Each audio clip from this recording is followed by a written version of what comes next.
The question today is, do you trust the government?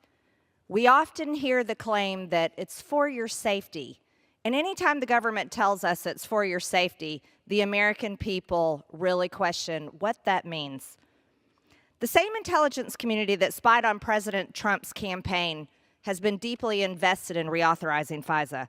And the same intelligence community that wrote the letter lying, saying that the Hunter Biden's laptop is not real, deeply wants FISA reauthorized. And if the government really cared about protecting Americans, then they would shut the border down and mass deport terrorists out of our country and criminal illegal aliens. But they're not doing that. No, they're telling us we've got to reauthorize FISA so the government can continue to spy on Americans. Thank you, Mr. Speaker. I just want to read from an article from a few days ago. This is from Fox 5 in Atlanta. The headline, Marjorie Taylor Greene standing by Eclipse, NE earthquake comments. Georgia Congresswoman Marjorie Taylor Greene is standing by comments she made about last week's earthquake in the Northeast and Monday's eclipse.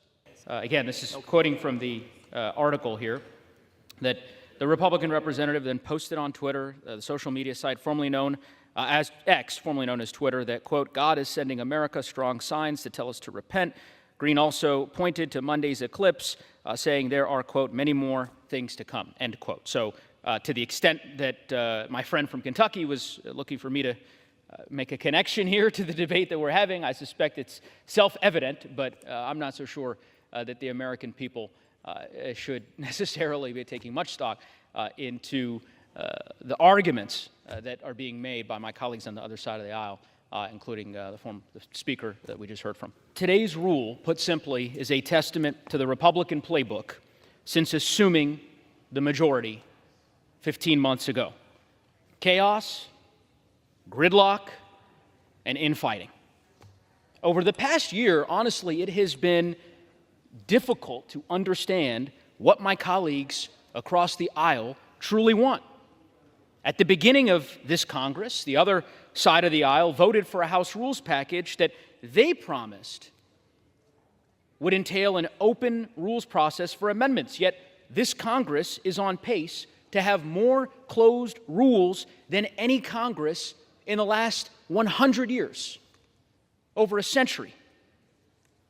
A minority of House Republicans now dictate what proposals will even have a chance to be considered in this chamber, to stand in the marketplace of ideas that our colleagues claim to love so dearly.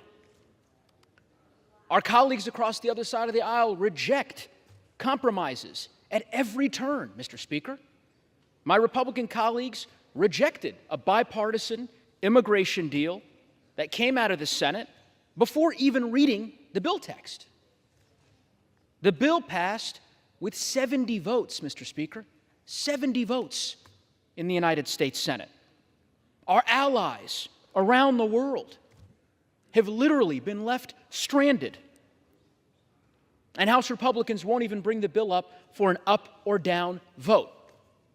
Instead, their top priority, the Refrigerator Freedom Act.